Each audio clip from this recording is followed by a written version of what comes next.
Bonjour les Gémeaux et bienvenue sur votre escale Astro Tarot du 1er au 14 février. Le mois s'ouvre sur un sextile de Vénus, planète de l'amour, à Pluton puis Saturne.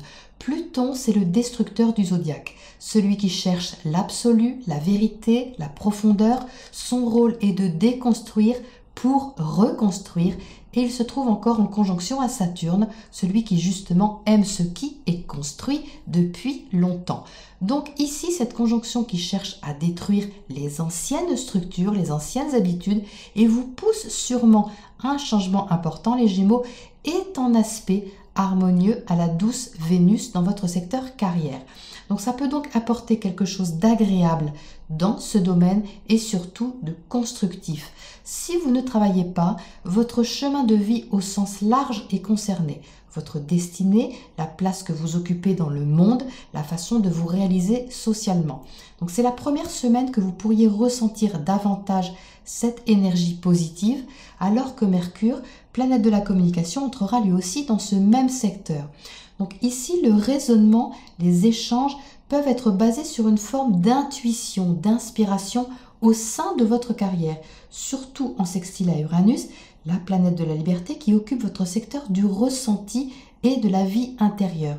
Donc c'est un aspect qui est également bénéfique pour toute activité que vous développez en secret, en solitaire, mais paradoxalement, ça peut également impacter favorablement ce qui est lié au collectif, à une large audience, où des idées nouvelles peuvent émerger ici.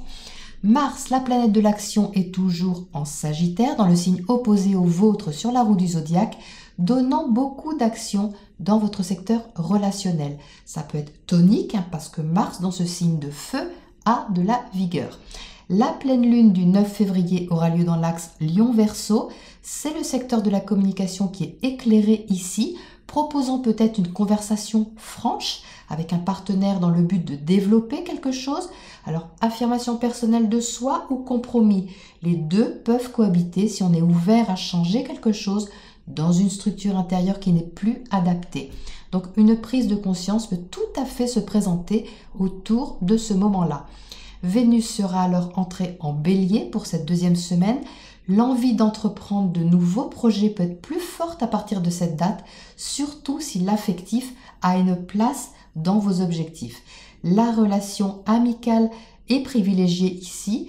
Même l'amour peut être également favorisé. Il peut naître au sein de votre cercle d'amis, pourquoi pas.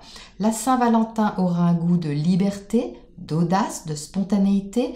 Vénus dans le signe du Bélier est entreprenante, libérée et fonceuse. Ce n'est peut-être pas pour vous déplaire les Gémeaux, surtout si c'est nouveau. À suivre. Voilà pour le point astro. Nous passons maintenant à votre tirage pour les précisions. Les Gémeaux, votre tirage est assez particulier parce qu'il est scindé en deux parties et dans ce sens, dans le sens de la diagonale. Il y a immédiatement quelque chose qui me saisit dans votre tirage. Ce sont ces 4 cartes qui sont dans ce coin-là. Elles ont toutes ce point commun de regarder vers la gauche. Regardez ces 4 personnages. Ils ont tous la tête tournée vers la gauche. On a presque instinctivement envie de faire la même chose pour voir ce qu'ils regardent. Donc je ne sais pas les Gémeaux, à l'écoute de cette vidéo, peut-être que vous aurez envie de regarder discrètement sur votre gauche pour voir ce qui vous maintient un petit peu en arrière et qui peut vous freiner dans l'avancée de vos projets. Pourquoi je dis ça? Parce que le 3 de feu qui est là symbolise l'attente dans la confiance d'un projet, d'une relation, d'une activité, quelle que soit la forme que ça prend, mais quelque chose que vous attendez, que vous voyez, qui est déjà en ligne de mire et qui ne se fait pas, qui ne peut pas se faire parce que vous regardez quelque chose vers le passé. Et ce personnage qui est là dans sa barque, eh bien se retrouve la tête en bas à regarder également du même côté. Avouez que c'est plutôt troublant. Du coup, on se retrouve ici avec une énergie un peu d'attente. Quelque chose doit progresser, doit prendre forme, alors que vous êtes déjà un peu arrivé, on dirait. On dirait que ce statut, vous l'avez déjà avec ce 10 de Pentacle. C'est une position qui est affirmée, assurée, stabilisante, rassurante, terre à terre et pragmatique. Et c'est comme si vous attendiez que quelque chose se place pour venir vous rejoindre à cet endroit. Ici, vous vous avez le 7 de Pentacle. Le 7 de Pentacle, c'est quelque chose qui se développe lentement, de façon fiable, mais qui prend du temps. C'est en train de mûrir, c'est en train de progresser.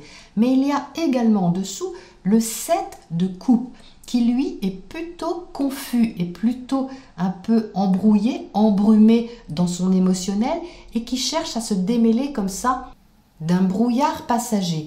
Les deux sont quand même ensemble actives, c'est-à-dire que le 7, c'est quand même un chiffre masculin qui est dans l'action. Donc ça cherche quand même ici à évoluer, à progresser, à prendre un nouveau départ, à se libérer avec le fou.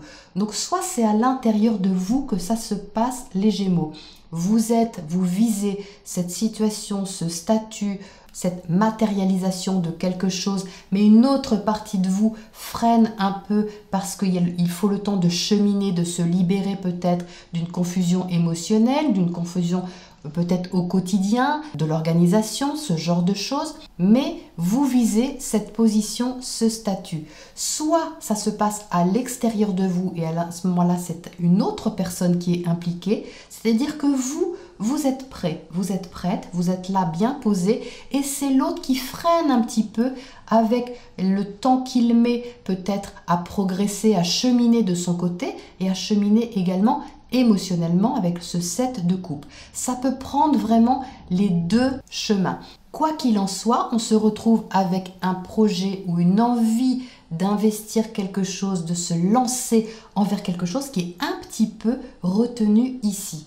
Bonne nouvelle, les Gémeaux, c'est que l'énergie change, elle tourne parce que, comme je vous le disais, votre tirage, il est coupé en deux comme ça et vous voyez que cette partie qui est là, elle a une énergie tout à fait différente. Je vous montre pourquoi, parce que ces 4 cartes-là regardent vers la gauche et que ces 3 ici regardent en face. Donc il y a quelque chose ici qui se responsabilise et qui s'assume. Il y a une position qui est assumée et qui permet de déclencher une avancée, de déverrouiller quelque chose avec succès. Pourquoi succès? Parce qu'on a le 6 de bâton ici qui indique une victoire sur une situation et sur un flou qu'il y avait, sur quelque chose qui était un petit peu confus. Donc le magicien qui est là, lui indique un nouveau départ qui est créatif, inexpérimenté peut-être, mais plein de bonne volonté et surtout plein de potentiel. Il y a de la passion derrière ça, il y a un élan vif, dynamique, volontaire, chaleureux. L'impératrice qui est là, elle est très féconde, elle est très fertile, elle a envie d'exprimer ce qu'elle a sur le cœur, ce qui lui tient à cœur et elle va le faire avec beaucoup de responsabilité, de sérieux et de passion. Ce qui me permet également de dire que ça va se dissiper, c'est qu'on a cette Vénus et ce Mercure en Poisson, comme je vous l'ai expliqué en intro. Normalement, le Poisson, ce n'est pas toujours visible. Le Poisson, ça se passe quelquefois sous la surface, d'où également un ressenti qui peut être très fort, qui peut être vraiment intuitif. Mais ici, vu la position que ces deux planètes rapides ont dans votre secteur du zodiaque, ils se trouvent en haut de votre roue du zodiaque, c'est-à-dire que ça prend ici une connotation beaucoup plus affirmée, beaucoup plus visible et beaucoup plus responsable. C'est pour ça qu'on retrouve ici ce 10 de Pentacle qui, lui, espère bien avoir cette position assise sur ce statut et être rassuré sur son quotidien, sur sa manière de mener sa vie. Alors, qu'est-ce qu'on a à côté de ce 3 de feu là-haut? L'ermite, alors oui, l'ermite, vous voyez, c'est le cheminement intérieur, c'est une réflexion vraiment posée, sage, qui se fait pour aller chercher la lumière au fond de soi et donner naissance justement à quelque chose de beaucoup plus vivant. Alors, qu'est-ce qu'on a à côté de ces deux sets là-haut à gauche? L'empereur, donc l'empereur, c'est pas rien, c'est vraiment un bâtisseur, vous voyez, c'est quelque chose qui est vraiment une position très statuée, très ferme, même quelquefois un peu autoritaire sur quelque chose. Donc ça demandait, vous voyez, à évoluer. Il y a quelque chose ici qui demandait à se développer, peut-être à s'assouplir ou être vu d'une autre manière. Mais ça reste quand même très sérieux. L'empereur, il est là pour bâtir, pour concrétiser les choses.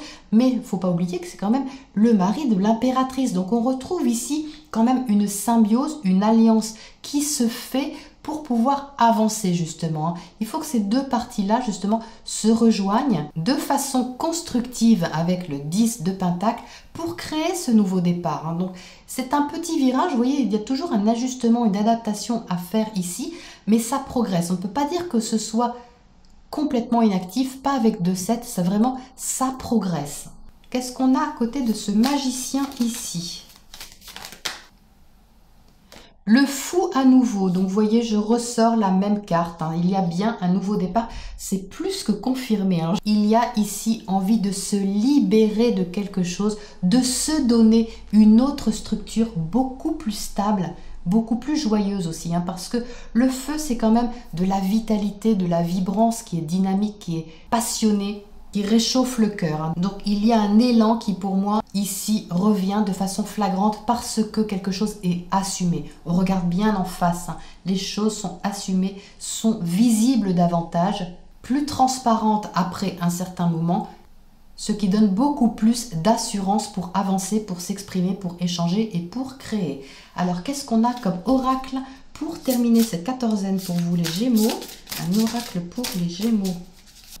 Stabilité, ben oui, ça résonne complètement avec ça, hein. Stabilité, c'est vraiment ce statut que vous recherchez, cette position, cette assise rassurante qui vous attend, que vous avez déjà à l'intérieur de vous, les Gémeaux. Il y a juste cette impulsion que vous allez pouvoir donner au fil de cette quatorzaine pour justement aller vers ça, hein. La stabilité arrive. Et vous œuvrez pour, hein, vous voyez cette main qui est tendue avec ce bâton, on a encore du feu ici, il y a beaucoup d'actions pour aller vers cette stabilité, cette structure que vous visez. Voilà les Gémeaux pour ce tirage, je vous retrouve bientôt dans 2 semaines pour la prochaine escale.